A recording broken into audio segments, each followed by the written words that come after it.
За эхлэхүү дуулагч. Тэгээ.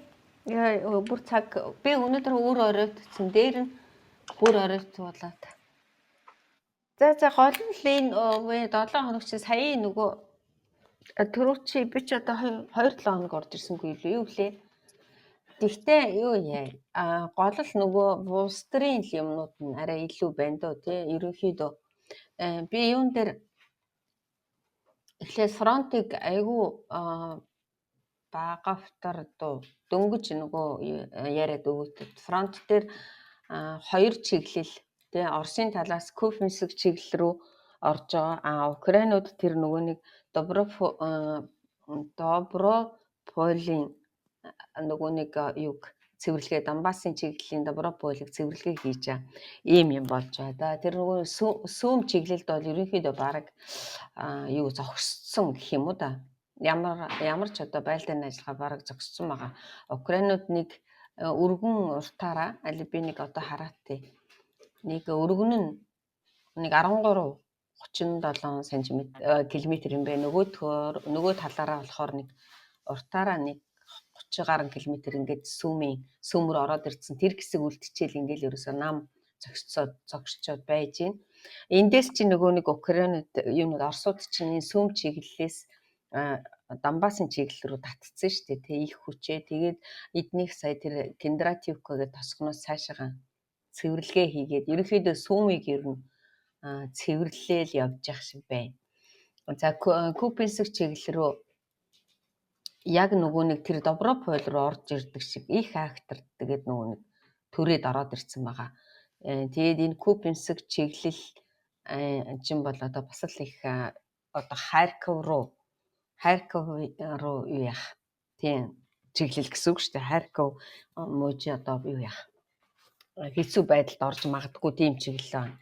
За энэ рүү Оросууд бол нэлээд хүч нэмээд тэгээд түрээд ороод ирсэн байгаа.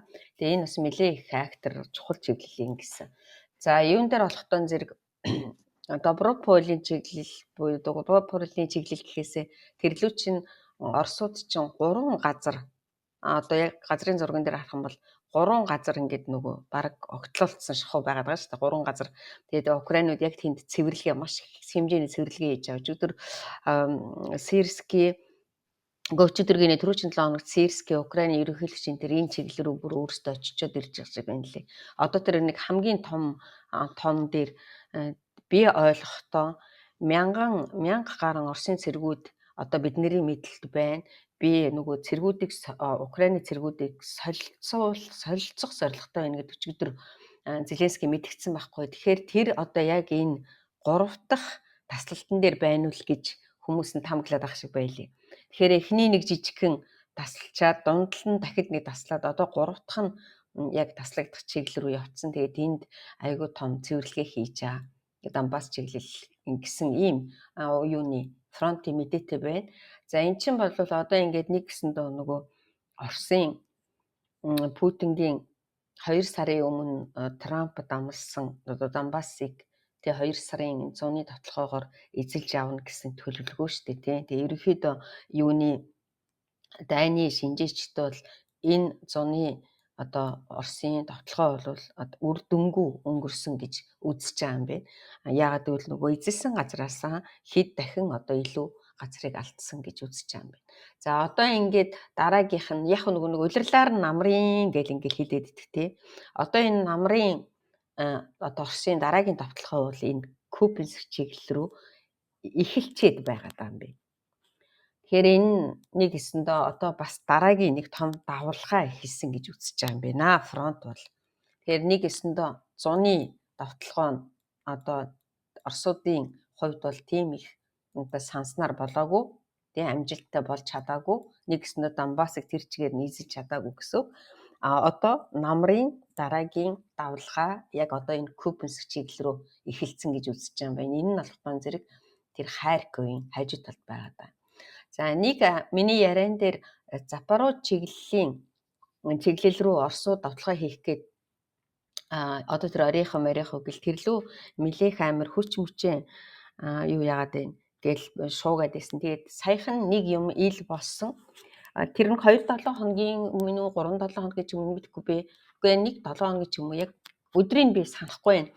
Тэр Запорожийн чиглэлнийх айхтар төмөр гарсан байсан байхгүй. Тэгээл нөгөө нэг бичлэгнүүд амар хэмжээгээр яваад исэн төмөр гараад тэгээд нөгөө тэдний бэлэндааж гэж хэлдэг штеп тий. Тэр нь орсууд их шатаад байна гэж шуугаад исэн чинь дөрөвчийн одоо 3-4 хоногийн өмнөөс сонсогдож байхна Запорожийн чиглэлийн командны байрыг одоо нөгөө тусгай ажиллагаа явуулсан юм уу эсвэл диверсантууд юм уу эсвэл одоо нутгийн партизанууд юм уу мэдэхгүй яг одоо тэр чиглэлийг удирдахжсэн Оросын том бэлэндааж окоп удирдлагын штаб шатсан байна. Тэгээд энд бараг 10 гаруй офицерууд амир өгцсөн юм шиг байна. Тэгээ нэг өсөндөө Оросын одоо удирдлага тэр чиглэлд одоо том их алдагт хүлээсэн. Тэгээ төрүүчийнх нь одоо хүмүүсийн хоёр ч байна уу да офицеруудын нөгөө нэг юу гардаг штэ тий гашуудлын үг зураг мурагтаа гараад ирдэг. Тэгээд тэднэрээс нь ингээд хөөгөөд үзэгтэн зэрэг яг тэр одоо юу Запорожийн чиглэлийн удирдлагын штаб одоо устгагдсан байна. Тэгээд тэрний дараагаас эхлээд тэр чиглэл ерөнхийдөө жоохон ингээд намжимал байдалтай болцсон юм байна шүү. Тэгвэл тэр ерөөсөө юу бол фронт бол байлдгаараа байлал явдгаараа явж байгаа. За сая тэр фронтын тухай Оросын өөрийнх нь би нэг ярилцлагыг сая Twitter дээр тавьсан байгаа тий. Орос атомын Орос космосын тэргүүн байсан хүний Рогизен гэдэг өөрөө өнгөрсөн жил үлээ 2 жилийн өмнө жилөө бахмууд талд ч юу үлээ тий нэг шархацсан штэ амир юу дэлбэрэгдээд. Тэгээ тэр ерөнхий тэр хүн бол яг Оросын хүн боловч яг л өмнөний нь хэлсэн байлээ тий ерөнхийдөө мухардмал байдалд орчод байна. Ягаад гэвэл ерөөсөө маш их технологийн тэгээ хоёр талаас Оросын талч гэсэн Украины талч гэсэн одоо тэр өөрөө тэгж хэлээ тий би хил дээр одоо байнга л явд юм байна л да тэр фронтын шугам дээр том дэлгэц харж хахад туулайг үүж байгааг хүртэл харж байна тий. Тийм болохоор ерөөсөө одоо нөгөө энэ фронтын байдал бол одоо техникээр дайрдаг там цуваа явуудаг тиймэрхүү юм бол ерөөсөө байхгүй. Фронтын товтлогоо гэдэг бол ерөөсөө 3-4 хүнтэй 5-6 хүнтэй гэдэг юм үү. Жижиг нөгөө нэг хөдөлгөөнтэй юм цөөхөн хүнтэй л одоо ашигтай байрлал олох ийм л юм руу явж байна. Тэрнээс биш одоо нөгөө ингэж уран ашгаар дайрдаг юм өнгөрсөн байна гэд хэлж илээ тэр Оросын хүн. За тэгээ тэрнтэй холбоотой бид нэр түрүүчийн ярианууд дээр ярьжсэн тий ер нь бол фронт бараг 20 км хүртэл ерөөсө хүн байхгүй. Тэр читэл өнөөдөр би яриа бэлтжих хооронд нэг цэргийн шинжээчийн яриаг сонсож байхад Украин бол одоо зарим чиглэлд ерөөсө нөгөө пехот тэгээ явган цэрэг байхгүй ерөөсө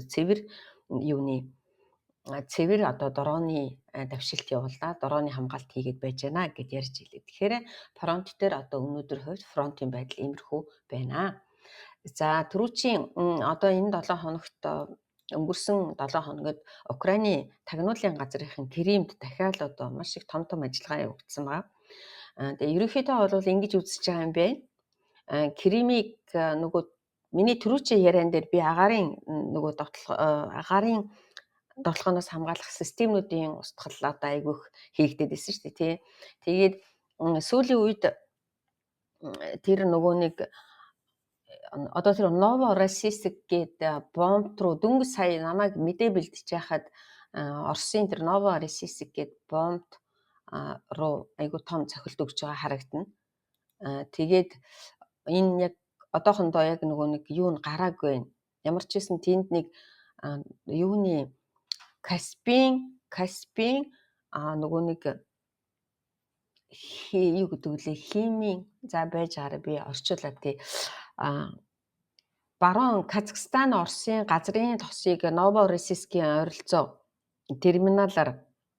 терминалаар дэлхийн зах зээл рүү оруулдаг энэ офис байд юм байна Новороссийск хотод. Тэрэнд одоо цохилт өгж ийн гэж сонсогдож байна. Тэгээд энэ яагаад энэ Кримийг ингээ сүүлийн үед их одоо товтлогоо хийгээд нэг үйл яг одоо энэ нөгөө нэг тийшээгээ чиглэлт Новороссийск Крим тэр чиглэл рүү агаарын болон газар усны хуурай замын одоо товтлогоо хийхийн өмнөх одоо бэлтгэл ажил хангаж байгаа байж магадгүй гэж үзэж байгаа юм байна. За тэр нь юу гэвэл Украины тагнуулынхан сая Кримд анх удаага тэр B12 Чайка гэд уснаа явагч 2 онгоцыг устгасан байна. За энэ маш их тийм одоо юу гэдэг чухал одоо нөгөө нэг чухал бай гэх юм уу тий. Яагаад гэвэл ерөөсөө нөгөө нэг усан доогоорох дрон мороны чинь ерөөсөө ингээд дээрээс нь нисээд харж явдаг актер эдийн гинэ. Тэр чинь уг нь бол тэр зөвлөлт холбоот улсын үе юм их юм байна шүү дээ. Тийм би сая интернет дээр ороо харж ирсэн чинь. Тэгээ энэ нөгөө далайн эргүүлэхийг зориулттай. Тэгээ маш их одоо ховор нисэх онгоц юм байна. Уснаа явагч гэд. Тэрийг 2 ширхгийг шууд устгасан байгаа. За энийг нэлээд их одоо Украины одоо чуудын хувьд бол ерөөсөө маш их чухал бай онлоо гэж үзэж байгаа юм байна. Тэгэхээр нэг гэсэндээ одоо усан доогоорох дронуудаа хамгаалах ажиллагаа явагдаж байгаа. Кремийн чиглэл рүү гэж үзэж байгаа. За тэгээд мэдээч хэрэг Крем сая чинь бүр хідэн ч Ми-28 гээд 3 бай үнэсдэг тэрэг.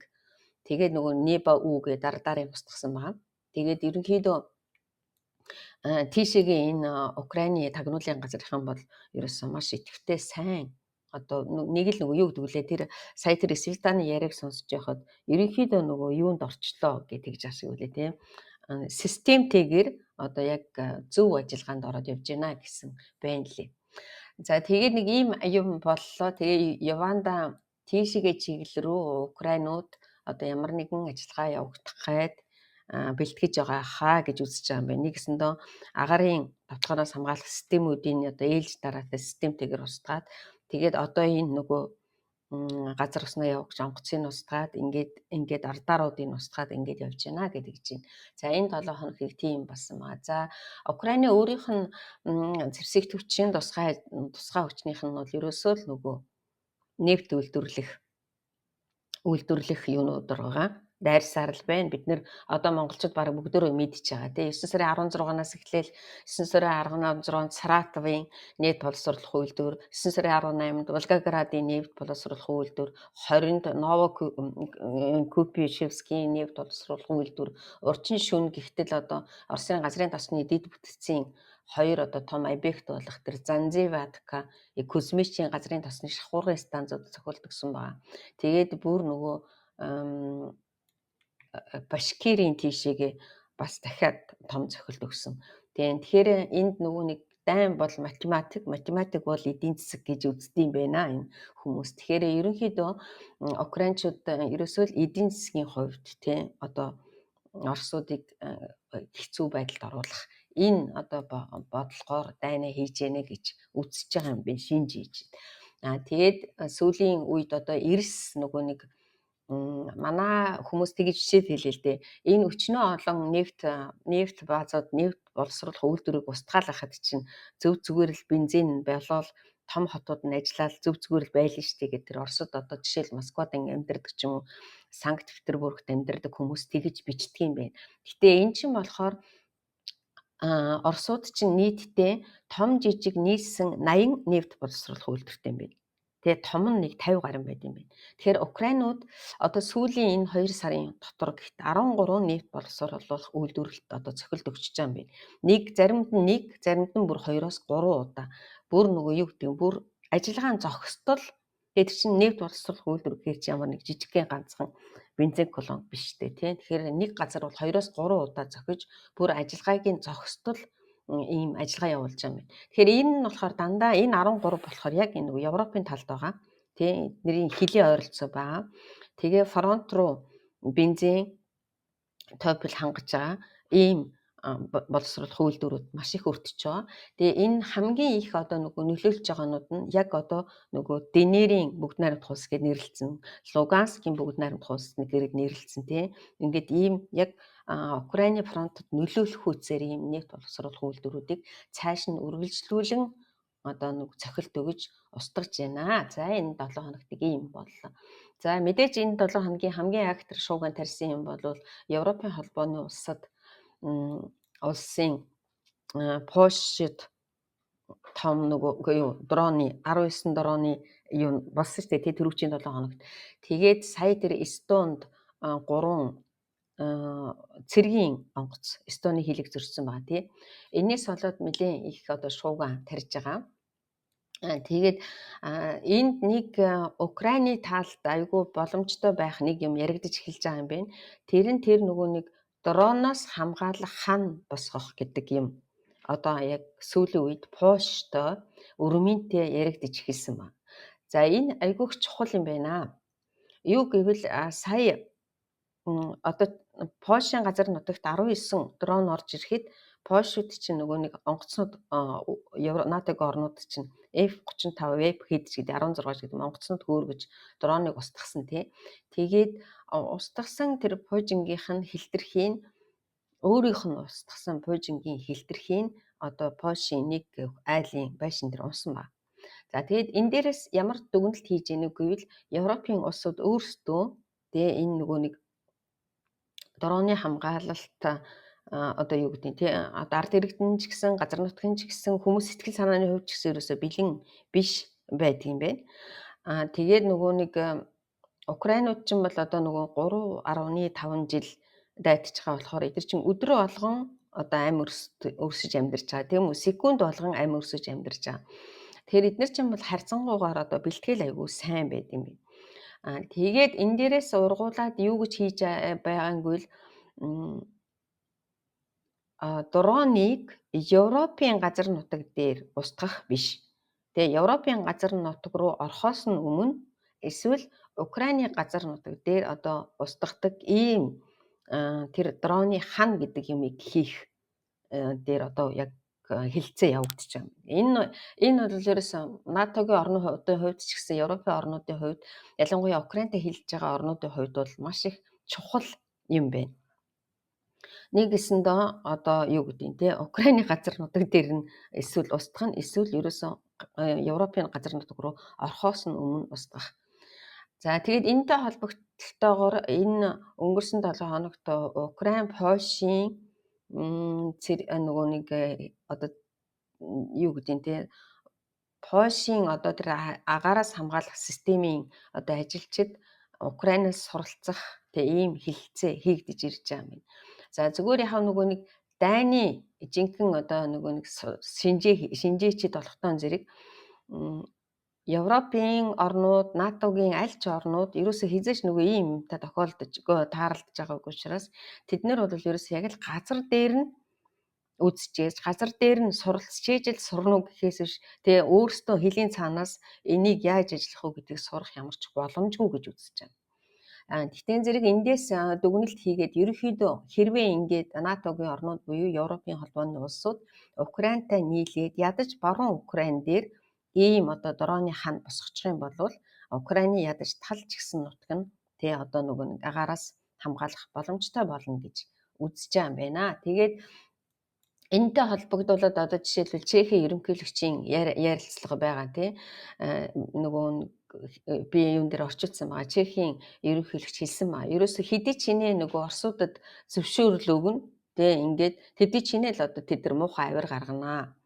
Тэгээд энэ саяын тэр Эстоны хил зөрчсөн байдал, Польш руу дронууд нисгсэн байдал, тийм дээр нь сая чин Копенгаген, Дани, Норвег, Шведүүдэд улсуудад сая 3 хоногийн өмнө ганц тийм үйл мэдэгдэх дронууд яваад байгаа тийм. Тэгэхээр энэ бол ерөөсөө байнга сүүлийн үед давтагдчихж байгаа. Тэгэхээр яг нөгөө эднэр чинь болохоор гол нь ингэж хил зөрчиж байгаа тохиолдолд тийм ингээд хүмүүс нэг шуудал тий устгаад хаяхал хэрэгтэй штэ тий гэд. Үнэн чанартай болвол устгаад хаяж гэлээ гэсэн нь өөртөө одоо аль нэгэн талаараа бэлэн биш байгаа юм байна. Тийм учраас хамгийн одоо зөв арга нь бол өчигдөр гэхдээ нүүбийн ерөнхий ассамблеийн чуулган дээр Польшийн ерөнхийлөгч ч гэсэн түүсгч гэсэн одоо анхааруулсан байгаа штэ. Хэрвээ дахиад нэг удаа бидний хилэг зөрчих юм бол бид нар одоо шууд устгана гэд. Тэгээд нөгөө талаас нь цэргийн шинжээчдэн цэргийн ажилтнууд нь бол энэ бол хийхэд айгүй амархан тий устгаал хайж байна. Гэвч саяын тэрийн нөгөө Польшингийн хилтерхий одоо энэ удаадаа аз уулж одоо хөнгөө байшин дээр унлаа тий. Дараа нь хаанч унахыг бид нар мэдэхгүй тий. Тийм учраас энэ Европ Украин хоёр бол одоо яг энэ саяын миний хэлсэн тэр дроноос хамгаалах хана гэдэг юм дээр одоо нэгдэж ажиллахаар тохирч байгаа юм байна. Тэгээд хэрвээ энэ үнэхэрийн сайн хийгдэх юм бол Тэ яг зөв ингээд хийгдэх юм бол Украинд бараг одоо зэвсэг мэвсэг өгж хүм яхасаа илүүгээр одоо ийм том их тусламж болно гэд ингээд ярьж байна. За энэ 7 хоногт өнгөрсөн 7 хоногт Трампын тусгай төлөөлөгч Кэт Келлог Украинд ажилласан ба.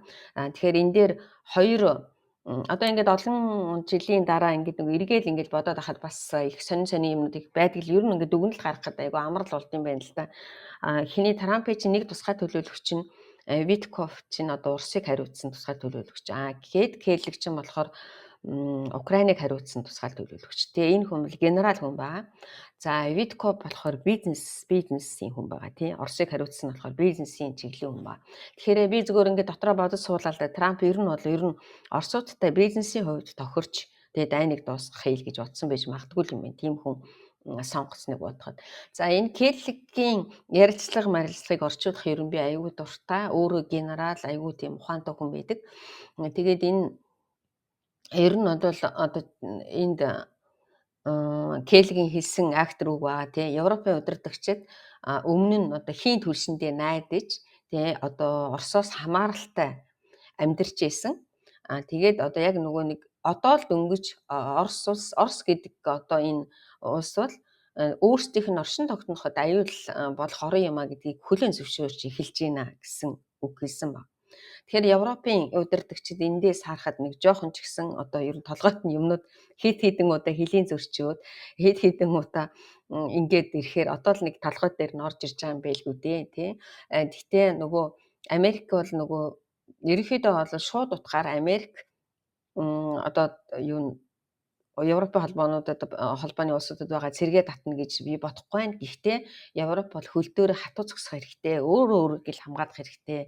Тэгэд одоогийн байдлаар Европ бидний урд хизээч харж байгаагүйгээр ийм нэгдэлтэйгээр бие дааж Украины цэргийн хүчинд бодитоогоор нэмжлэг үзүүлж эхэллээ. Тэгэхээр би эндээс юу гэж харж байна вэ гэвэл Путин одоо энэ Путин Оросын Украины энэ дайн бол ерөөсөө сайн муугийн хоорондох тэмцэл болж байна. Хэрвээ Украин хүчрэхэг болоод энэ дайнаас гарч ирэх юм бол миний одоо шудраг хосны төлөө тэмцсэн гэдгээ би ойлгож мэдэрч тайвшрах болно гэж үг хэлсэн байна. Тэгэхээр энэ хүний одоо яриа марийг сонсоод байхад ерөнхийдөө бас ингээд нэг ийм зөв одоо ойлгоод явж байгаа хүмүүс зөндөө байдаг тий. Тэдний нэг гэж боддог. Тэгээ яг одоо энэ ярианы дараа энэ хүн чинь юунд ажиллачаад тэгээл одоо буцаад очиод Трамп тайлан тавьдаг үлгүүдээ бодвол. За тэгээд өнгөрсөн 7 хоногт бас нэг айгүй чухал энэ одоо Трампын ярианы саяын өнгөрсөн өдрийн постын бас нэг чухал нөлөөлсөн байж болох юмны нэг нь Трамп Их Британд айлчлал хийсэн байгаа тий. Чарльзтай уулзсан. Тэгэхээр Трампын нөгөө энэ дэлхий дээр хүндэлдэг одоо их цөөхөн хүн байд юм байна. Тэрний одоо нэг гол төлөөлөгч нь тэр Их Британий Чарльз 3 байд юм. Тэгээ тэрний өмнөх хүн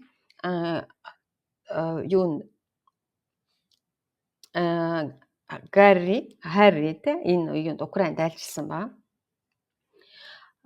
Тэр чин болохтан зэрэг нөгөө нэг Америкийн дайнд оролцоож нөгөө тахир дутуу болсон хөгжлийн бэрхшээлтэй болсон хүмүүсийг спортын маягаар эмчилдэг сэргээн босгох төвийг фондтай юм байна Харри чинь. Тэгээд Украинд чинь нэг удаа ирсэн Львовт сая 2 дахь удаа бүр Украины нийслэл Киевт ирээд явсан байгаа. Тэгээд ирснийхаа дараа одоо эцэгтэйгээ Их Британд уулзсан. Тэрний дараа Трамп ирсэн. Тэгэхээр яг сая мэдээд яагаад явж байхад би тэрийг бас орчуулаад тавьсан байгаа тий. Чарльзын хэлсэн үгийг яг улаан цайм хиний Трампын дэргэд бид нэр дэлхийн 1-2 дугаар дайнд манай түншрүүд холбоотнууд хамт ялсан тий. Одоо ч гэсэн энэ нөгөө нэг аимшигыг даван туулахад бид нар хамтран ажиллах ёстой гэдэг ингээд шууд нүүрэн дээр нь хэлсэн шүү дээ. Тэгэхээр энэ уулзалт бас Трампад зохиох ёсоор нөлөөлсөн болов гэж үзэж байгаа юм бэ. За ингээд сая өчигдрийн Трампын хийсэн ярьсан юун дээр постн дээр би яг нөгөө нэг жижигнэр нь юу яагаад хэлээд тайлбарлаад өгөөтэй яг гэхдээ мэдээж Трампын бичсэн пост бол хүмүүс яг ийм хоёр юугаар хандж байна. Тэ хоёр одоо нөгөө нэг хувилбараар хандж байна. Нэгдүгээр Трамп одоо бүр ерөөсөө яг ингээд тархин одоо л нэг ойлгоод тий зөв болоод нэг тишээ эргэж гин үү? Эсвэл нөгөө хэсэг нь бол ерөөсөө л НАТО Европод Украиныг орхиол өөрөө одоо цэвэрхэн эндээс гарч явж гин гэсэн ийм хоёр хувилбараар тайлбарлаж байна. Тэгээд Монголд болохоор яатсан байж магтгүй тий энэ яриануудыг яг би зүгээр яг өөрөөхөөрөө сая нөгөө нэг одоо нөгөө энэ шинжээчид улс төрийн шинжээчид, дайны шинжээчид энэ чинь ингээд өгүүлбэрээр нь задлаад тайлбарлаад байт юм байна л та. Ингээд бүр ингээд бага багаар нь.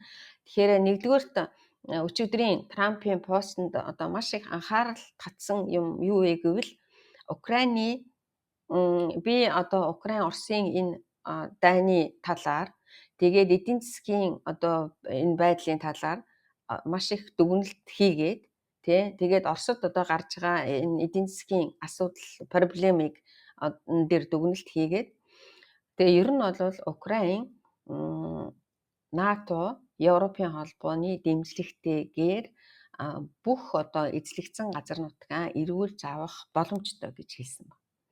За энд ямар үг айгүй чухал байсан гэвэл нөгөө нэг хизээч ерөөсө сүүлийн хэдэн жил хизээч одоо энэ бүх одоо 91 оноос хойших газар нутгаа эргүүлж авна гэдэг яриа огт байгаагүй. Тэр чдэл хавраас хойш чинь Трамп чи ерөөсө гарснаас хойш шувтал юу яаж байгаа штэ тий. Ингээд нөгөө нэг Трампын хавийн, Трампын одоо нөгөө засгийн тэр ойрын хавийн бүхэл хүмүүс л одоо нөгөө юутайгаа эвлэрэх ёстой тий. Украиныг байнга л одоо байгаа байдалтайгаа эвлэрэх ёстой. Тэгээд тэр одоо тэр нөгөө Донбасс, Луганск хоёр чинь Киевлэг хүртэл өөрөө тэгсэн тийм Донбасс, Луганск хоёрыг одоо тэгэл ингээл орхиод зарцаагаал тийм наадах ч юм бол хизээж таанах болохгүй. Тэр тусмаа Кремийн тухай бол ерөөсөн 0 тийм ямар ч Кремийг буцаах тухай огт яригддаггүй байсан. Тэгээд ингээд бүхэл Украиныг эргүүлэх боломжтой гэж хэлсэн бол одоо хүмүүсийн маш их анхаарлыг татсан. Хизээж одоо тийм яриа болж байгаагүй. За тэгээд энэ дээр мэдээж хэрэг Америк туслан Америк тэгнэ гэсэн юм огт яриаггүй. НАТО, Европын дэмжлэгтэйгээр хэлсэн байна. Тэгээ эндээс нь хүмүүс одоо юу гэж задлж ойлгож байна вэ гэвэл өөрөө ингээд ерөөсөө эвтэйхэн гарах гээд байгаа юм биш үү те гэж үзэж байгаа юм байна. Гэвч нөгөө зөв гэдэг үлээ би дандаа хэлдэгтэй цаг хугацаа гэдэг юм одоо харуулнаа гэд. За хоёр дахь энэ айгүй анхаарал татсан юм юу вэ гэвэл одоо нөгөө нэг Трампын чинь анх эхлээл Зеленскийтэй уулзахтаа ч хэлсэн тий нөгөө дайраад идэг юм тэр штэ. Та нар энэ агуу том гүрний өмнөөс ерөнхийдөө юу гэж л тий байлдсан. Дайн гаргуулахгүйгээр зогсохгүй яасан ч гэдэг юм уу тий. Ингээд айгу сонин. Тэгээд нөгөө тэр Трампын чинь бодол нь бол Орос гэдэг ийм агуу том гүрний өмнөөс одоо ийм жижигхэн хүүхдэр хүртэл яасан тий том бидэм хүмүүний өмнөөс зодтолдож яах гэсэн ингээл дандаа л нэг иймэрхүү хандлагатай үг хэлээд ийсэн. Өчигдөр тэгсэн чинь би жинхэнэ цэргийн хүчин чадалтай ийм том улс 1-7 хоногоос бага хугацаанд ялах боломжтой ийм байсан дайныг тэгээ 3 жил хагасын турш удирдах явуулж байгаа нь одоо цаасан бар шиг харагдуулж байна гэж хэлсэн байна.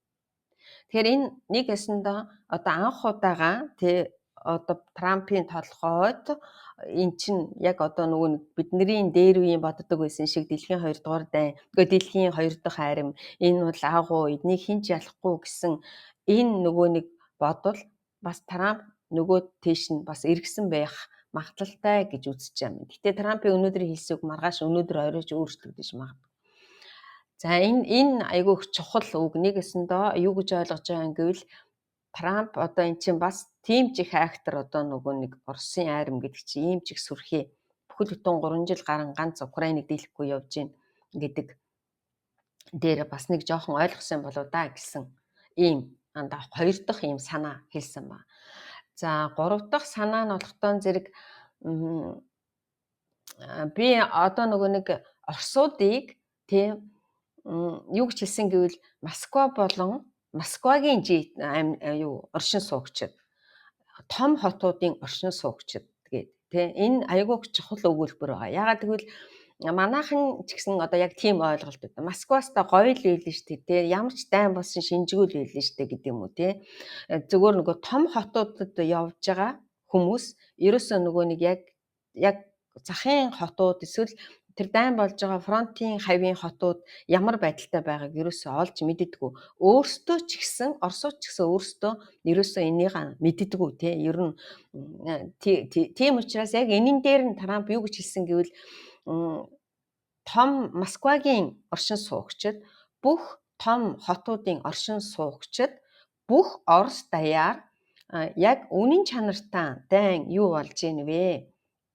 Тэгээд та нар нөгөө бензин колонк дээр маш их одоо бензиний төлөө урт очер дээр зогсоод тэгээд танаа нөгөө энэ цэргийн эдийн засаг буюу Оросын эдийн засаг яг үнэн чанартай юу болж гинөө?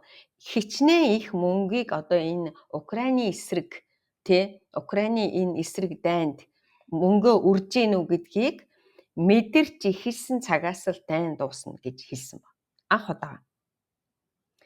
Тэгэхээр эн чинь яг нөгөө хүмүүст яриад идэн тий том хотод байгаа хүмүүс баг худалчин дайн болж байгааг чи мэдэхгүй явж байгаа шүү дээ тий яг үнэн чанартай эдний нөгөө бүх эдийн засаг нь ямар явж гэнэ үү гэдгийг ихэн чи мэдэхгүй ерөөсөө болоод бүтээд байгаа юм шиг тий өндөр цалинтай ингээл амьдрал нь болоод яваад байгаа юм шиг. Тэгэхээр энийг мэдэртлээ одоо тэрний дараа л одоо дайн хурдан дуусна гэд ингээд шууд хэлсэн ба. Тэгэхээр энэ дээр бас хүмүүс Трампд одоо л нэг үнэн мэдээлэл очиж гин үү яг үнэн чанартай Оросын эконом эдийн засаг нь юу болж гин үнэн чанартай Оросын энэ нэг боловсруулах үйлдвэрүүдээс гарч байгаа хор хохирол нь ямар байна уу гэдгийг ийм одоо үнэн мэдээлэл очсон болов уу гэж үзэж байгаа юм байна. За тэрний дараагийн нэг хэлсэн юм нь мэдээж Украин Америк одоо нөгөө 8 сард чинь Байданы өгжсэн зэвсгнүүдийн ингээд багцсан дуусчихж байгаа тий. Трамп гарснаасаа хойш Украинд ерөөсөн нэг ч удаа зэвсэг нийлүүлээгүй. Тэгээд дараагийн нэг юу нартан зэрэг Трампын хэлсэн юм нь Европын биш би болохоор НАТОд юугаа зэвсгийн зардгаа зарна. НАТО тэр зэвсгийг хааш нь хуваарлахаа өөртөө шийднэ гэсэн үг хэлсэн ба.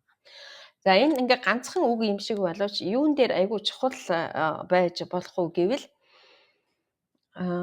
түрүүчийн би бараг 2 жилийн энтрийн өмнө ингээл зэвсэг өгөөд идэг байхгүй. Одоо нөгөө нэг Зеленский гээл Украины удирдлагууд ч гэсэн тэгээд идэв шүү дээ тий. Одоо нөгөө нэг яг зэвсэг өгөөд идэг мөртлөө хүрэлцдэггүй. Эсвэл зэвсэг өгөөд идэг мөртлөө одоо яг нэг довтлооны зэвсэг байхгүй. Тэр читэл бид нэр өөрсдөө санаж байгаа шүү дээ 360 км-с цаашаа харавж болохгүй тий. Эсвэл Оросын нутаг дэвсгэр дээр манай зэвсгээр харавж болохгүй ч гэдэг юм. Ингээд нөгөө мөнхийн хязгаартай тэгээд мөнхийн нөгөө тооны хязгаартай. Тэгэхээр энэ дээр юу гэж ойлгож гин үү гэвэл ямар ч байсан хичнээн одоо худалдаж авж байгаа ч гэсэн өөрийнхөө чанартай тий нөгөө нэг яг хэрэгтэй тэр зэвсгийн одоо худалдаж авах одоо боломжтой одоо болж магадгүй гэж үзэж байгаа юм байна. Тэгэхээр энэ дээр бол мэдээж хэрэг хоёр юун дээр нэг шинжээч бол ингэж хоёр юун дээр л авч үзсэн байна л да. Жишээлбэл одоо тэр нөгөө нэг Сикорский, Польшийн Сикорскийн хэлсэн үгэн дээр тий манайх руу орж ирсэн одоо агаарын зэвсгийг бид нэр бол сөнөөнөө гэж хэлчихэж байгаа. Энэ бол зүгээр л ингээд нэг мэдэгдэл тийм үү би сөнөөнөө гэд. Гэвч сөнөөцөн юм ч гэдэг юм уу тий ингээд ямар ч байсан сөнөөгөөд үз. Тэгээд дараа нь ямар одоо үр дагавар гарах нь уу гэдэг нь ойлгомжтой биш тий энэ зүгээр л мэдэгдэл яг тэрнтэй адилхан Трампын энэ ч гэсэн тий зүгээр л одоо нөгөө нэг би зөвшөөрч जैन тий тэгэл энэ зэвсгээ та нар өөрсдөө тэр НАТО яаж хуваарлахаа өөрсдөө мэдгээд ингээд нэг өсөндөө мэдэгдэл гэвч үнэн чанар дээр яг энэ яаж хэрэглэгдсэн бэ гэдгийг дүгнэлт нь одоо гарч ирэхгүй байгаа гэсэн. Тэгээ тэрнтэй адилхан тэр эм юм байна. Тэгэхээр Түрүүчийн одоо зэвсэг өгж исэн юмнууд нь дандаа л одоо Украины армийн тэсвэр хатуучлаг шалгах маягтаа л өгөөд исэн. Бид нар бүгдөө мэдэж байгаа. Ийм миний түрүүчийн хийсэн шалтгаануудаар тий. Одоо нэг жоохон юм өгчдөг. Тэгэл тэрүүгээр нь зайлвал Украинууд тэрэнд нь зогсуулж байлддаг болоод исэн. Тэгэхээр одоо энд хэрвээ ингэж тоог нь нэмэгдүүлээ чанарыг сайжруулах юм бол тий зүгээр ч одоо энийг зөвшөөрөхгүй шүү дээ мэдээж энэ чинь том юм явагдаж байгаа. Тэгэхээр ямар нэгэн тодорхой стратегийн одоо үйл ажиллагаа тохирсон байж магадгүй тий ямар нэгэн Киевээс одоо ямар нэгэн зүйлийг хүлээж байгаа байж магадгүй гэж үзэж байна. Өөрөөр хэлэх юм бол за та нарт тэр нөгөө хүсэж байсан юу чинь тий зарж байгаа ч гэлээ гэсэн та нарын тэр хүсэж байгаа тоо хэмжээгээр та нарын тэр хүсэж байгаа чанартай довтлогооны зэвсэг чинь та нарт очлоо та нар үр дүнг нь яаж харуулах вэ гэдэг ийм хүлээлттэй өгж байгаа байж магадгүй гэж үзэж байгаа юм би. За ингээд эндээс одоо тэгээ дараа нь танаа одоо хоёр оронд амжилт хүсье гэд дуусгацсан тий. Тэгээ тэр нь бол нэг өсөндөө одоо би ямар ч байсан хориг тавихгүй та нар тэр худалдаж авдаг зэвсгийн худалдаад ав. Тэгэл одоо үзтарж үсэрт надал гэсэн утгатай үгэн болоодаа л гэж тайлбарлаж байна Трампын үгнүүдийг. Ингээд би нөгөө саяхан ингээд хэсэг дээрээс нь та нарт хэлээд өгчлээ. Ийм л юм боллоо. Чухамдаа цаашаа юу болох юм бүү мэд. Тэгээ ямар ч байсан хэдэн нэг сарын өмнө ч гэдэг юм уу баг худалчин 7 хоногийн өмнө хэдхэн хоногийн өмнө ч гэсэн ярьж байсныг бодоход арай л нэг тийм нэг толгой нөгөө талдаа гарцсан юм шиг юм хэлсэн. Гэвч одоо цаг дээрээ юу болохыг бид нар мэдэхгүй. За тэгээд мэдээж хэрэг Трампын Европын холбооны улсыг нөгөө нэг айгүй фактор шимжилсэн тий та нар өөрсдөө газ нефт авж дайн санхүүжүүлж байгаа байж тий хэрвээ та нар энийгээ болох юм бол би та нартай нийлж нөгөө нэг хоёр догч юу 20 гарах хэмжээ авахд бэлэн байна гэд хэлсэн ба. За тэр нь мэдээж хэрэг нөгөө л Орбан Чех Унгар хоёртой холбоотой шүү. Чех гэнэ андуураад хэлжлээ. Словак Унгар хоёртой холбоотой шүү. Тэгээд Орбан бол миний найз. Би Орбантай яриад үзье гэж хэлсэн ба. Мэдээж Унгар бид нэр юугаа авна уу, нефт авна уу, газ авна гэж гүрийгээд байгаа. Тэгээ энэ цаашаа яг юу болох юм байгаа мэдэхгүй. За тэгээд анх удаага Трамп өчигдөр юу зөвшөөрсөн бас дайныг одоо санхүүжүүлж байгаа гол спонсор бол Энэтхэг Хятад хоёроо гэдгийг анх удаа одоо зарласан ба. За ийм нэг улс төрийн шин чанартай юмнууд болоод өнгөрлөө. За тэрний дараа Зеленский нөгөө нэг ярилцлага өгсөн. Одоо яг энэ хиний Трампын постны дараа ярилцлага өгсөн. Тэгээ яг хуу Зеленский бол хэгжлээл л дээ. Гол нөгөө Зеленскигийн хэлсэн юм бэн Трамп нөгөө хизээч одоо бидний үгэнд итгэж байгаагүй тий түрүүнд нь. Одоо дандаа л нөгөө энд одоо анх удаага бидний хэлсэн одоо үгэнд итгэж эхэлсэн. Тэгээ тагнуулын мэдээнд итгэж эхэлсэн гэж тайлбарлсан. Тэгээ бас энэ нэлээд чухал үг байгаа зү тий. Түрүүнд нь одоо нөгөө нэг манад ч гэсэн дэлхийн нийтээр ч гэсэн хүмүүст яг нэг ийм ойлголт байдсан шүү дээ. Украин хоёрын хооронд жижигхэн юм байж там гөрний өмнөс цорцор хийлээж гэдэг юм уу тий. Буугаж өтгөж яадын ч гэдэг юм уу тий. Тэгээ яг нэг үнэн чанар дээрээ яг л тийм нэг хүчтэнгийнхаа өмнө одоо бууж өгч явах хэрэгтэй гэсэн ийм хандлагатай байгаад байсан тий. Тэгээ дандаа Украины хэлсэн юмыг ч гэсэн одоо ерөөсөө нөгөө нэг хүлээн зөвшөөрөхгүй тий. Бид нэр энэ дайны фронт дээр тэдний гаргаж байгаа одоо амжилтын ерөөсөө хүлээн зөвшөөрөхгүй байгаад байсан. Тэгээд одоо харин нэг ерөнхийдөө магтсан шүү дээ бүр тий Украины дайчид үнэхээр гайхамшигтай юм хийж байна тий гайхамшигтай тэмцэж байна тулдж байна гэд ингээд магтаж өгсөн ба тий энэ нэгсэндээ магтаал сонсгосондоо биш тий Украинууд магтаал сонсгосондоо биш Украиныг одоо бас нөгөө үнэлгээ одоо жоохон дээшилвүү гэж үзэж байгаа юм байна. За ингээд ийм юм энэ 7 хоногт болоод өнгөрчлөө. Тэгээд маш их олон юмнууд болсон л доо. Маш их юмнууд болоод өнгөрсөн. Тэгээд чухам нөгөө юу гэдэг хамгийн чухлаас нь би ингээд хүмүүсийн ярьсныг хэлээд тайлбарлаад өгчлөө.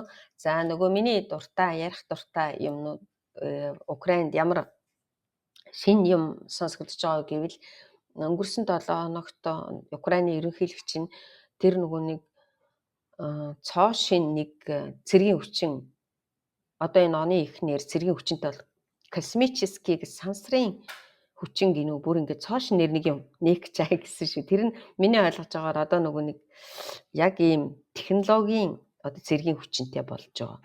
Нэг гэсэндээ ерөөсө хүн байхгүйгээр цэвэр одоо технологийн ийм цэргийн хүчинтэй болж байгаа гэж зарласан.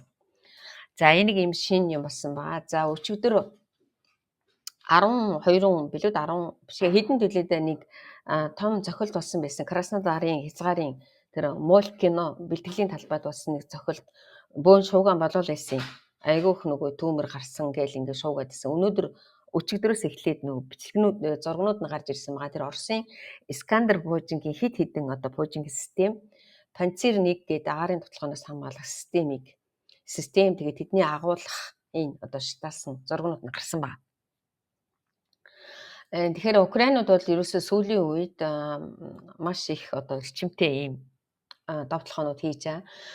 Нөгөө нэг актер Фламинго гээд далавчид пуйчин нь саяын 9 сарын байдлаар сард 50-ыг одоо үйлдвэрлэж эхэллээ. Ингэж хэлсэн. Тэгээд энэтэй холбогдуулаад Запорожид одоо маш их том цохилтууд, Оросууд цохилтууд өгөөд байгаа. За Запорожууд чинь Запорож тэгэл тэр Днепропетровск энэ чинь бол Украины нөгөө том гангийн үйлдвэрүүд тий дандаа юм том үйлдвэрүүд байдаг штэ. Хүнд үйлдвэрүүд. Тэгэхээр энэ тэрлүү нь одоо бас Украин нөгөө Оросууд нэлээх цохилт хийж байгаа сүүлийн үед. Дээр нь бас нөгөө нэг юунууд их хийж байгаа. Украины одоо эрчим хүчний цохилт өгж байгаа сүүлийн үед. Яагаад гэвэл одоо өвөл болох гэж байгаа. Өнгөрсөн жилд бас л тэгсэн. Тэрний урд жилд бас л тэгсэн. Дандаа одоо ингээд халаан дулаалт хүйтэн болоод нөгөө дул халаалт эрчим хүч рүү цохилт өгөөд. Тэгээд нөгөө л байр орон сууц тэг юу энгийн хүмүүсийн амьдардаг байр орон сууц руу бууддаг нөгөөх нь хэвээрэл байна. За ингээд миний бэлдсэн юм бол энэ бэлдсэн гэж одоо энэ 7 хоногт миний хамгийн чухал боллоо гэсэн юмнууд нь. Тэгээд та нарын хувьд бол яг чухал боллоо гэсэн юм нь юу юм бол доо? За тэр бензин тос Оросууд чинь дутаад замаа дагаад машинууд нь зогссон. Бензин олдохгүй байгаа. Тэг манай энэ ч яригдлаа л та. Тэгээд энэ юутай гол бас шалтгаан нь яг хөө тэр газар тариалангийн үедээ ерөнхийдөө бас ингэдэг юу тэр луга татаж бариад бас ингэдэг талтай гинэ. Тэгтээ юуны Украины одоо энэ бензин шатах тосны энэ газруудыг яг энэ дорооны довтлогоо хийж байгаа. Энэ хохирол нь нийт 20 гаруй хувь ерөнхийдөө Украины зүгээс энэ цогцолтоос болж одоо юу дутагдж байгаа гэдгийг тодорхойж яриад байгаа юм байна. За нэг юм явлаа. Оросууд бензингүй яр залтал зогсож байна. Тэгээд бас нэг асуудал бас лавлуур байгаа юм. Тэр Путиний Кремль дотроо нэг хүнийг халсан юм да тийм ээ. Тэрнтэй холбоотой энэ ер нь Путиний засаглал дотроо жоохон эвдэрж эхэлв. Ер нь дотроо жоохон энэ дайныг ер нь одоо болио энэ ч одоо болохоо боллоо гэд. Тэгээ хоёрдугаар тэгвэл Оросын эдийн засгийн нөгөө өсөлт гэдэг юм түрүү жил эдгээр чинь хар та нар европчууд бид нар 4.1% өсөж байгаа юм тэрэл гээд урд нь тэгжсэн. Тэгсэн хамгийн сүүлийн үед Оросын эдийн засгийн өсөлт ер нь 1% эднэр гэсэн асуудал яригадаад. Тэгээ ерөнхийдөө төсөв мөсвөө танаад хасаад эднэр эхэлсэн. Тэгээ эдийн засаг ер нь бензин дутагдж байгаа байдал тэгээд энэ одоо тэр өсөлт буурж байгаа тэгээд тэр төсвөө тамж байгаа эднэр байдлаас үзэх юм бол Оросын эдийн засаг ерөнхийдөө Оросууд энэ дайныхаа одоо хурлыг амсаж эхэлж гэн гэж манай энэ чи ярьж гэн л та. Тэгээ энэ таар юу ярьж гэн тэр одоо зарим мэрэгчлэн бол баг за энэ чигээрээ явах юм бол ер нь энэ Путиний засаглал эрг хавар ер нь унжиж магадгүй шахуутай үг цохуулгаж гэн. Тэгээд тэр доторх хүнээ халсан явдад эднэр танаад энэ чигнээс яригдж гин үү яаж гин Путиний засаглалын Козак гэдэг хүн Козак гэсэн. За тийм. Тэр чинь айгүй мундаг хүн шүү дээ. Уг нь бол Украин гаралтай шүү дээ. Украин гаралтай. Тэгтээ тэр чинь одоо нөгөө нэг анх ихтэй Украин руу дайн эхлэе гэж яхад ерөөсөө ганцхан хүн яг нөгөө нэг бичлэг явж исэн манайхан чи мэдэхгүй л дээ тэр тухайн үед бол Орос Украины нөгөө дайн их сонирн биш байсан үед дөнгөж 2 сарын 24-ний дайны дараа нэг бичлэг гарсан байхгүй. Путин чи нөгөө бүх томчуудаа суулгаад тэгээд нөгөө яг дайн эхлэх гэж яхаа заарлахад ганцхан хүн ерөөсөө нөгөө нэг энэ Украины дайныг эхэлж болохгүй гэж одоо эсрэг санал өгсөн ч гэдэг юм уу да тий. Тэгээ тэр хүн нь одоо тэр Козак гэдэг хүн байгаа юм. Тэр тэгтээ нөгөө нэг айгу би энийг бүр даймаа эхлэхээс өмнө хүмүүс ярьдаг гэсэн амар ухаантай. Хуучин нөгөө нэг тусгайгийн ажилтнж байсан. Тэгэл одоо яг л ингэ системийн хамгийн одоо ухаантай удирдагч. Тэгтээ одоо нэг өсөндөө Путинд үнэнч гэдэг юм уу те. Путинд үнэнч гэхээсээ илүү нөгөө нэг системдээ үнэнч гэх юм уу да. Дмитрий Козак гэд. Тэр чинь тэр нөгөө ерөнхийлөгчийн тамгын газрын орлогч байсан. Тэгээ тагнуулын ерөнхий газрын тусгай хүчлэний ажилтан байсан. Тэр хүн ажилласаа өөрийнхөө хүслээр гарсан. Тэгвэл хүмүүс энэ дээр айгүйх нөгөө нэг анхааралтай байл л дээ. Яагаад яг нөгөө нэг улаан коммунист гэдэг шиг нөгөө нэг үнэхэрийн одоо үнэнч итгэлтэй хүмүүс Украин гаралтай ч үлээ гэлээ гэсэн үнэхэрийн одоо энэ системд итгэдэг хүмүүс байд юм бэ. Насан ч гэсэн одоо эн чинь нэлээд ахмаг хүн болчихж байгаа. Тэгээ тэр хүмүүсийн чинь эргээж одоо та нар ингээл дайныг харж байгаа тий. Дайнд ингээл Украиныг бөмбөгдөж байгаа онгоцны одоо командирууд нь хүртэл Украин гаралтай нөгөө тухайн үеийн нацизмын үеийн хүмүүс байгаад байгаа байхгүй тий. Тэднэрийн чинь бол ерөөсөө нөгөө нэг толгойд нь бас л нөгөө зөв толгойд ус гэдгээрээ л ингээд хадгалагдсан. Тэр үеийнхаа одоо чест гэдэг нь шүү дээ тий. Бүр яг ингээд үнэнч тий хариуцлагатай хийх юм яг л хариуцлагатай хийдэг ийм хүмүүсийн нэг гэж үздэг юм байна лээ. Тэгээд мэдгүй энийг тэгсгээл хүмүүс жоохон айцтай л тий нөгөө нэг хамаагүй ялахгүй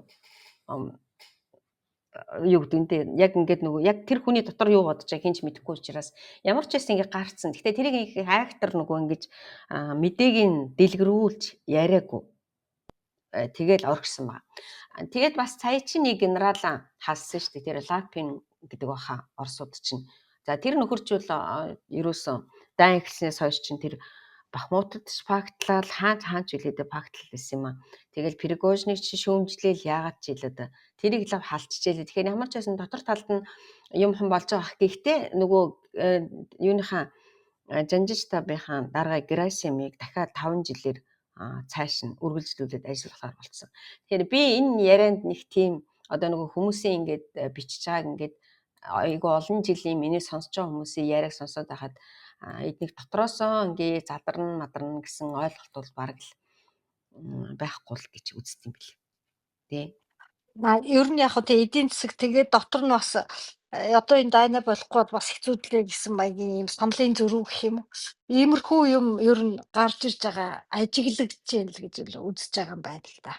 Тэгээ ерөнхийдөө бол энэ чинь нөгөө нэг эдийн засаг нь ингээ дайны эдийн засаг шилжчихэд тэгээ сая чин бол улаан цайм дээр хэлсэн штэ. Манай дайн бол ерөөсөө энэ жилч дуусахгүй, дараа жилч дуусахгүй, тэрний дараа жилч дуусахгүй гэсэн штэ угаасаа. Тэгээ ингээл бид нэр одоо ингээ нэгдүгээр дайны эдийн засаг шилжиж байгаа юм байна. Тэгээ дайн дууссан ч дайны эдийн засгаараа ингээл цаашгаа явд юм биш үү нөгөө тэ. Тэгэхээр тэр тэгж яригдчихэ. Тэгэхээр тэр хүнээс бол нэг их актер тийм нөлөөлөх юм бол байхгүй хаа.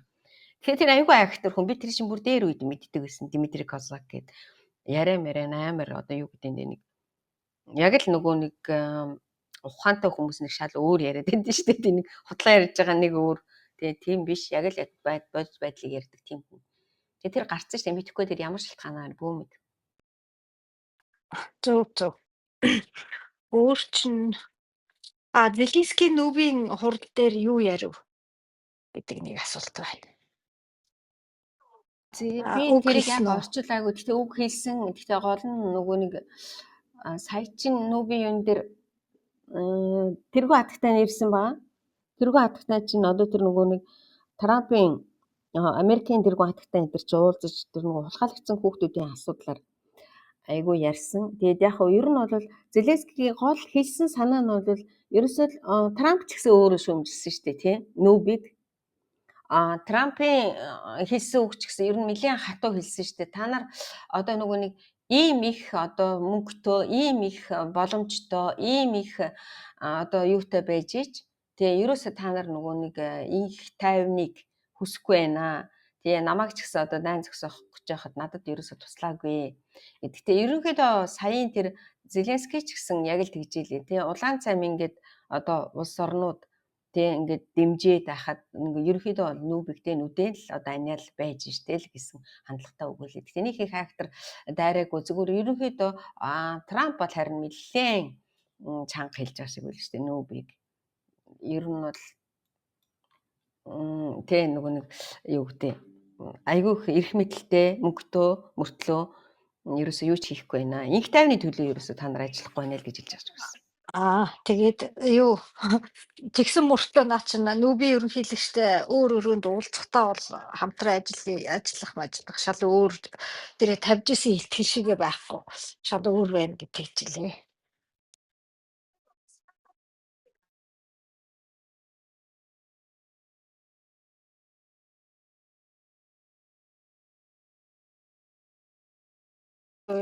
Гараад ирээрээ. Өөр чи юу боллоо?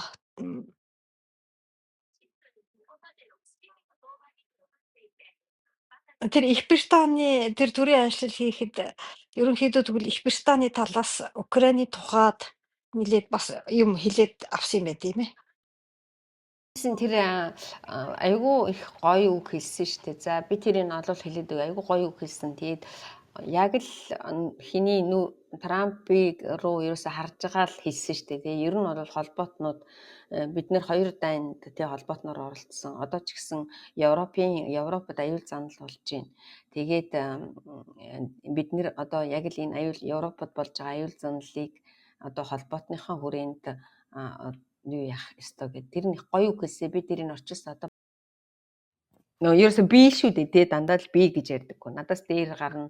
Наа чинь ягаа нөгөө Зеленскийг 100 танхимаас хөөгөөд тэгээ Их Британий хаан тэр чигээр нь Киевт буулгалгүйгээр Их Британь ч хүлээж аваагүй.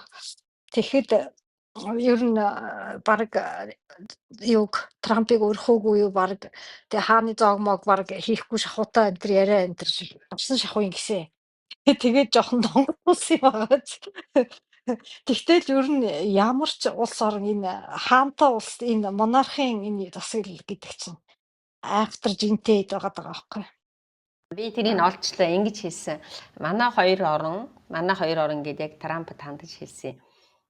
Он тагнуул аюулгүй байдалтай нэгт хамтран ажилддаг. Бид дэлхийн 2 дугаар дайнд хамтран ялсан.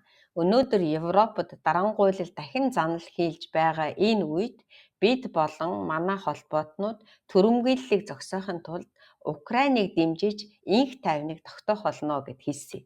Тэгсэн чинь тэгээ толгой тохиол суугаад исэн зайл. Яасан юм. Тэг нэг ч юм тогтдог толгой юм болоо да. Зүг. Украинууд бол яг өчигдрийн тэр постн дээрээс нь яг л нөгөө нэг Украинуудын би дандаа тэгж хэлдэг шүү дээ тийм Украинуудын сэтгэл санаа бол ерөөсөө нөгөө тийм 3 жил одоо бүхэл бүтэн 3 жил 7 сар тэгээ өдөр шөнөгүй бөмбөгдөлтөнд дунд амьдарч байгаа. Тэгэхээр тэдний сэтгэл санаа бол ерөөс тогтворгүй байх нь ойлгомжтой тий. Эсвэл хөөрхий баярлал, эсвэл гомдол, эсвэл найдаал, эсвэл нэрээ тийм ч юм шиг санагдал тийм болохоор яг өчигдрийн тэр Трампын хэлсэн үгийг бол жоохон ингээд нөгөө болгоомжлсон байдалтай хүлээж авсан. Ер нь би маш олон хүмүүсийн постыг уншлаа, сонслоо. Ерөнхийдөө жоохон тийм болгоомжлсон байдалтай. Ерөнхийдөө Украинууд өөрсдөө эцэст бид нэр л нөгөө одоо ер нь амиал авч гарах юм байна гэдгийг л ойлгоцсон учраас ингээд за тэгэл хэгжил байдیں۔ Гэтэ яг башгүй дээ гэсэн байдалтай хүлээж авч ийлээ шүү. Яг ингээд бүр итгээд за одоо л өстой Трамп манай талд морчлоо гэдэг юм уу Америк биднэрт одоо л туслах нь гэсэн ойлголт бол ерөөсөө байхгүй. Тэ эднэр бол ерөөсөө цэвэр нөгөө Иран яг одоо бодит байдал дээр ямар байгаа бодит байдал дээр бид нар яаж бие биендээ туслах уу гэдгээ л бодож байгаа юу гэхээс ямар нэгэн улс төрчийн ямар нэгэн хүний үгэнд одоо итгэх нь бараг л одоо итгэхэ болсон гэх юм уу да тийм болцсон бил. Тэр түрүүн чиний ярьдаг Украины нөгөө сансрын айрам гэдэг чинь энэ Пентагонд ч бий болсон. За бүр Японы өөрийгөө хамгаалах айрамч бас байгаа. Байгуулагдсан байгаа. Тэгээд тэр Америкт эднэр эн чинь конгресст тэр төсөв мөнгө юм дээр ч юм уу энэ чинь хэлэлцээ. Тэгээд баахан асуулт хариултын юм болдоод энэ дээр их сонирхолтой юм болсон. Тэгээд одоо бидний дээр үед чинь нөгөө UFO л гэж яриад байдаг. Харь гаригийн хүн гээл ингээл нэг нөгөө ногоон чихэр ногоон тэгээд нүдний нэг юм төсөөлөлтэй шүү дээ. Заавалч тиймгүйгээр гинэ. Одоо тэр UFO гэдгийг чинь үг хэллэгийг нь өөрчлөгдсөн. Үл таних одоо нисэх юу гинэ. Бараг ийм маягийн юм болчихсон. Тэгээд энэ яг сансар одоо харь гаригийн энтер гэдэг утгаар ойлгохоос эднэр зааж эднэр хэрэгдэхгүй болчиход байгаа юм байна. Юу гэхээр ямар нэгэн улсын одоо уг нь хүн төрөлхтөн хийж чадаагүй одоо тооцоолж чадаагүй байгаа ийм юмыг ямар нэгэн улс хийгээд байна уу гэдгийг хардлагч бас явдаг. Бас эсвэл одоо юу өөр гаригийн байх ч магадaltaй. Тэгээд ер нь ийм тодорхойгүй одоо нисдэг биет зүйл одоо бодитоогоор ажиглагдж байгааг үл ажиглагдж байгаа гэдэг яриа гарцсан. Тэгээд хэрвээ яг үнэхээр ийм юм болсон тохиолдолд ямар арга хэмжээ авах ёстой юм? Яах ёстой юм? Ер нь Америкт тэр чин тэр яриан дээр юу гарч ирсэн гэхээр яг тийм нисдэг биет рүү бодитоогоор пуужин даж үтсэн. Тэгсэн пуужин оноод тэр бичлэг харуулж илээ. Тэгээд жоохон хилтэрхий үүссэн мөртлөө тэр пуужин эргэж ойгоод замхарсан гэдэг. Тэгэхээр одоо энэ одоо нөгөө хүчтэй Америкийн армийн пуужин өөрөө тийм байдалд орсон гэдэг асуудал яригдж байгаа юм байна л дээ.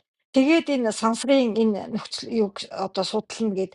Тэгээ уг нь бол яг хөө энэ одоо Орос одоо сүүлийн үед бол яадын хятад ч юм уу энэ нөгөө орнууд одоо энэ шал өөр нууц юм хийцэн ингэжээж магадгүй гэдэг хардлага энэ төр бас явдаг юм байна л та. Тэгвэл сүүлийн үед тэр Орос их гэдэг нь бол ерөнхийдөө итгэл үнэмшил жоохон султаа болсон. Ер нь альва нэгэн улс биш эсвэл харь гаргих байх ч магадлалтай гэдэг.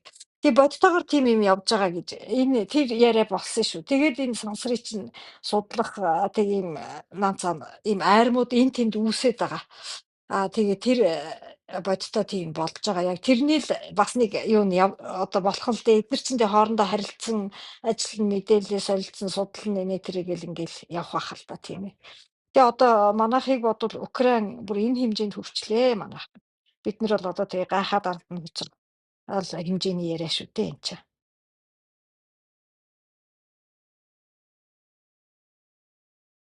Нэлээд гой шинжилгээд бас болж илээ. Сая нэг шинжилэл хийсэн Украинд бас нэг юм асуудал байдаг байхгүй юу? Би тэрийг айгүй сайн мэдтiin. Украинд ч одоо нөгөө нэг их зовлон үдсэн ард түмэн юм байгаа шүү дээ Украинууд. Гөмөг хэцүү зовлонгууд үдсэн. Одоо тэр чинь нөгөө нэг Афганистаны дайнд чинь Украины одоо хичнээн хар залуучууд амь өргөцсөн тий нөө зүрх бодуулсан. Одоо яг одооных байхгүй юу?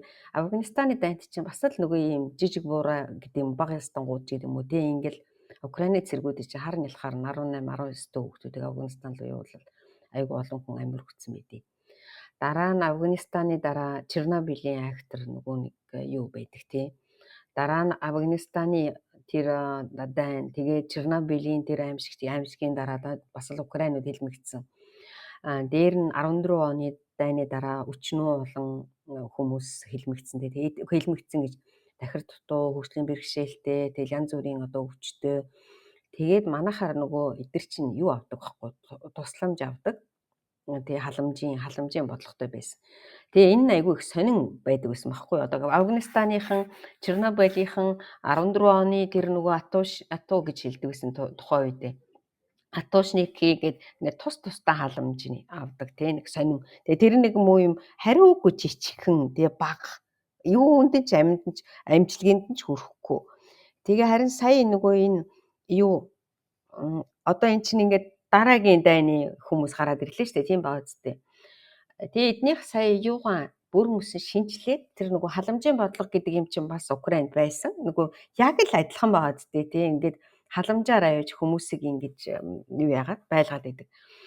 Тэгээ сая халамжийн нэгдсэн систем гэдэг юмыг эднийх ч сая ерөөсө цоо шинээр оруулж ирж хийсэн баг.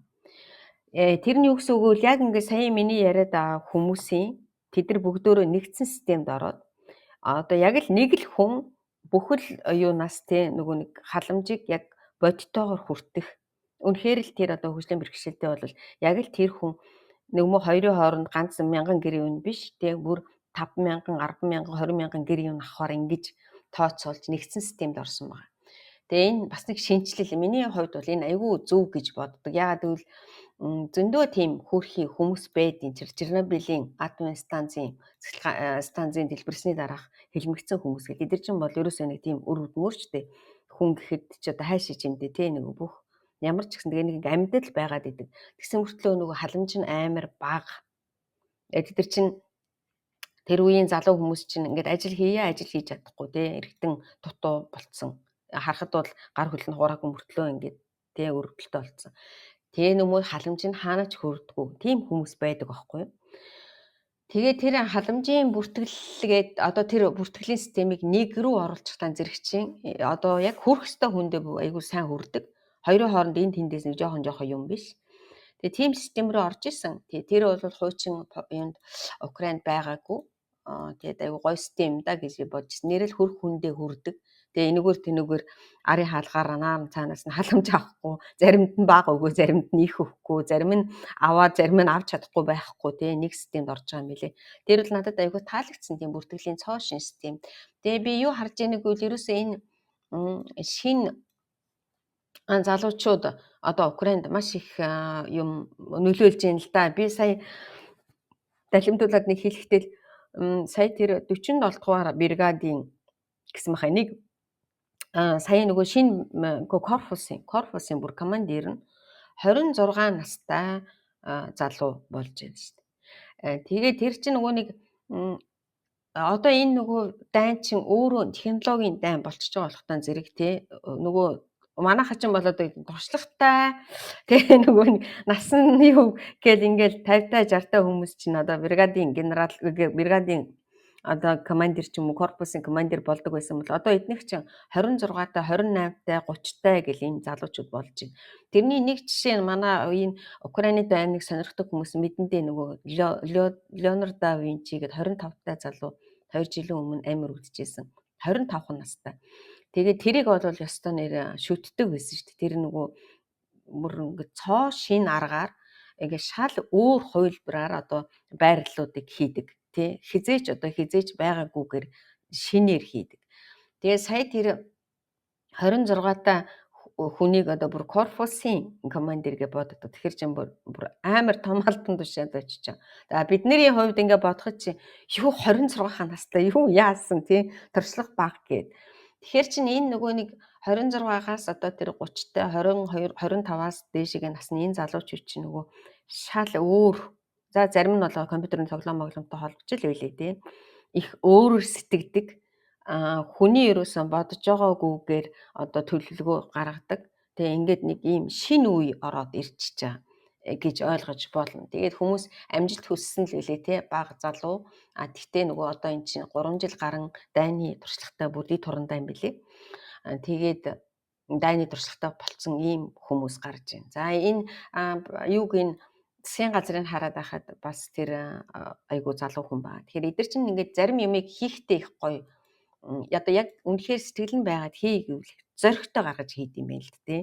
Ингээл за энэ нэг систем халамжийн бодлогыг нэг системд оруулаад гэсэн бол яг л ингээл зоригтой хийдэг. Тэрнээс айхгүй, энээс айхгүй.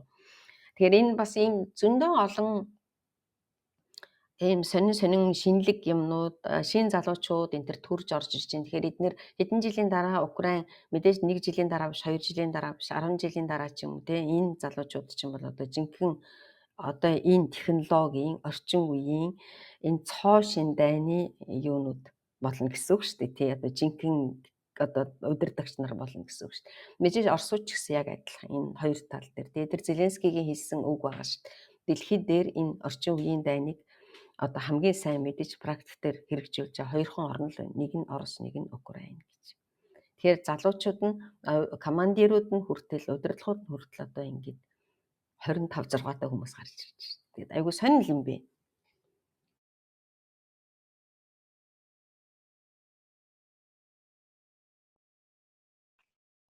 Яа манайхаа өөр асуулт юм хүн байна уу чатаар? Яа. Өргөжүүлээд явахаар юм байна уу? Яриа байна уу манайхаа? Украин дээр.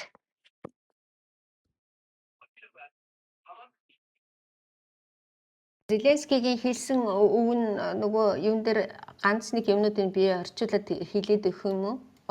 Айгу хурдан. За би хараад тий. Би шууд орчуулна тий. Тийм болохоор жоохон хэцүү байж магадгүй. Яг өнөөдрийн байдлаар тий одоо өөрийн Украины энэ дайны, Украин Оросын энэ дайны байдлаар олон улсын ямар ч байгууллага одоо цус урсгаж байгаа энэ дайныг зогсоож чадахгүй болтлоо ийм одоо сул дорой болсон байна.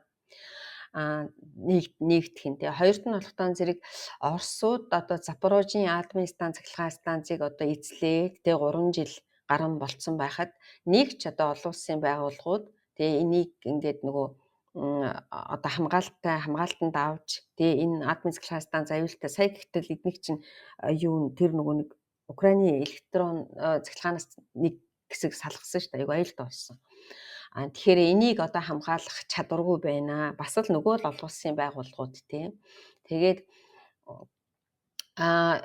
Европ одоо 2008 онд тий нөгөө нэг Оросууд 2008 онд гүрж рүү дайрж яхад Европын холбооны улс ерөөсөө нөгөө нэг тухайн үед нь одоо арга хэмжээ авч чадаагүйгээс болж гүржийг одоо алдчихсан. Яг тэрэн шиг өнөөдөр Молдовыг алдах одоо аюул тулгараад байна. Тэгэхээр энэ нь бол ерөөсөө дэлхийд болж байгаа одоо үйл явдал олон улсын эрх зүй бүр сүрсэн маш их одоо сул байгаа нь харагдаж байна. Тэгээд одоо зөвхөн нөгөө энэ олон улсын эрх зүй гэдэг юм биш, зөвхөн хүн амьд үлдэхийн тулд тий зэвсгээр л одоо шийдэх ийм цаг үеийн өмнө бид нэр ирчээд байна гэж хэлсэн. Дээр үед чинь бас нөгөө нэг олон улсын хууль дүрмээр айлгаад тий энэ үйлчлэлдэг байсан бол одоо ерөөсөө энэ үйлчлэхээ болоод тэгээд зөвхөн зэвсгээр шийдэх ийм одоо ирмэг дээр бид нэр амьд үлдэхийн тулд улс орнууд одоо зэвсэгчих энэ одоо хаалган дээр ирчээд байж байна. Тэгэхээр бид бүгдөө л одоо амар амгалан ард түмэн тий амар амгалан тусгаар тогтсон их орондоо их чөлөөтэй амьдрмаар байна. Тэгэхээр энэ одоо нэгэнт ийм одоо цаг үед ирсэн учраас бид батлан хамгаалах салбартаа одоо хөрөнгө оруулалт хийхээс одоо өөр сонголт бидний өмнө байхгүй болж байна гэж хэлсэн. Тэгэхээр нөгөө хуучин чинь одоо юу гэдэг нь тий олон улсын юунд найдаад тий улс орнууд чинь 50 амгалан байсан бол одоо ерөөсөө ингээл бүх улс орнууд батлан хамгаалалтаа хөрөнгө оруулж тэгээд одоо амьд үлдэхэд ийм одоо шугамд орж байна гэсэн. За тэгээд зэвсэг техник бол нөгөө нэг өөрсдийгөө хамгаалах чадвараас илүүгээр одоо маш их хурдтай хөгжиж байна. Тэгэхээр дроныг одоо зогсоох нь хутга тий одоо бөмбөг нөөс одоо хэцүү болчиход байна. Тэгэхээр энэ нүүбийн улс орнууд одоо яг юу хүлээж ийнэ хэдэн 10 жилийн дараа тий жишээлбэл Судан, Сомали, Палестин ингээд үргэлжийн мөнхийн дайнтай амьдардаг улсууд одоо хэдэн 10 жилийн дараа ямар болох вэ гэдгийг та нар урьдчилан харж чадчихээн үү? Яг гэвэл одоо энэ чинь нөгөө энэ юу чинь дронууд орчин үеийн техникнүүд чинь юу яаж байгаа гэсэн үг тий хөгжчлөө штэ. Тэгэхээр та нар энийг ирээдүйн 10 жилийнхаа өмнөхийг харж чадчихээн үү үгүй юу? Тэгээд одоо энэ нөгөө нэг зэвсэг техник болвол хязгаарлагдмал ийм нөөцтэй улс орнууд ч гэсэн одоо хөрш орнуудаа занл хийлж чадхаар тий одоо ийм нөгөө хямд үнээр гэдэг юм уу тий. Одоо энэ дроонуудыг үйлдвэрлээд эхэлсэн байна. Тэгж яхад энэ одоо нөгөө олон улсын байгууллагууд энэ дрон ингэж амар хөгжиж байхад террорист бүлэглэлүүд, хар тамхины бүлэглэлүүдийн гарт оруул яах вэ? Энэ нүүбийн байгууллага одоо хамгаалах боломжтой байна уу? Тэгээд хэдхэн жилийн 10хан жилийн өмнө бид нэр тий одоо 10-аас 20 км-т нөгөө нэг ямар ч хөнгүүгээр одоо дронууд байлдаж гин гэдгийг төсөөлж ирсэн үү үгүй юу? Тэгэхээр эн чинь бол одоо бидний одоо ингээд өнөөдөр одоо бидний өмнө ингээд тулгарсан том одоо аюул болчиход байна. Тэгээд энийг хүлээн зөвшөөрөх тий. Тэгээд ирээдүйн ингээд юу яах төлөвлөх хэрэгтэй биш үү? За тэгээд энэ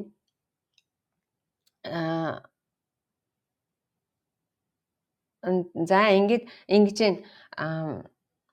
одоо дайн ингэж удаан үргэлжилж байгаа тий энэ зэвсэг техник улмал одоо өхлийн аюултай ийм болж байгаа зөвхөн Оросл буруутай гэд ч юм уу тий эсвэл Украинд буруутай гэд ингээд байгаад байна. Нэгсэндээ ерөөсөө нөгөө нэг олон улсын нүүбийн байгууллагууд дэлхийн нийтээр ерөөсөө зүгээр л нүдэл анчаа суугаад байна л гэдгийг ингээд хэлсэн байна. За тэгээд бидэнд одоо ерөөсөн тэр Оросуудын өмнө дарангуулагчдын өмнө тий одоо нөгөө нэг чигсаал хийх нэгсэнд парад хийх, цэргийн парад хийх тийм аягтар одоо буужин бол ерөөсөө байхгүй. Гэхдээ бид нэр одоо 2000-аас 3000 км хүртэл одоо нисэх чадвартай дронууд бий болсон. Биднэрт өөр сонголт байгаагүй. Яагаад гэвэл бид нэр өөрсдийнхөө амьдрал амиа хамгаалахын тулд одоо эднэрийг хийж байна. Оросууд биднэрт өөр сонголтыг үлдээгээгүй. Тийм учраас бид нэр одоо бас л яг л энэ зэвсэг үйлдвэрлэх тий энэ одоо орчин үеийн дайны бүх юмнуудыг одоо маш эрчимтэй үйлдвэрлэж эхэлж байна гэсэн ийм үг хэлсэн байна. Би сая нөгөө нэг товчсноос нь хэлээд өгчлөө. За баярлалаа.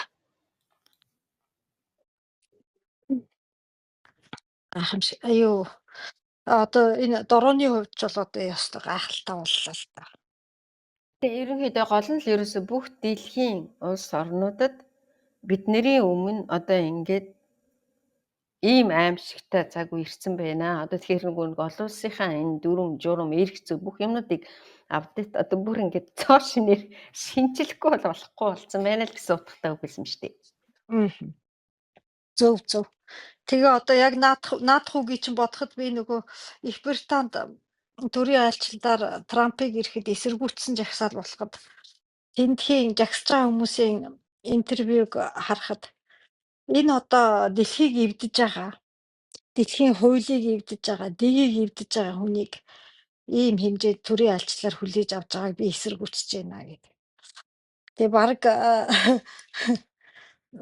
нэг гэсэндээ энэ баримтлагдж ирсэн бүгдээрээ бас одоо олвол манай Монгол ч гэсэн одоо бид нар нүүбийн одоо хөлийн зөвшөөрсөн орн гэдэг утгаараа өөрсдийнхөө аюулгүй байдлыг бараг тэгж бодоод ингээ явдаг байсан бол одоо тэгж бодоход айгүй хүнд болчихлоо шээ.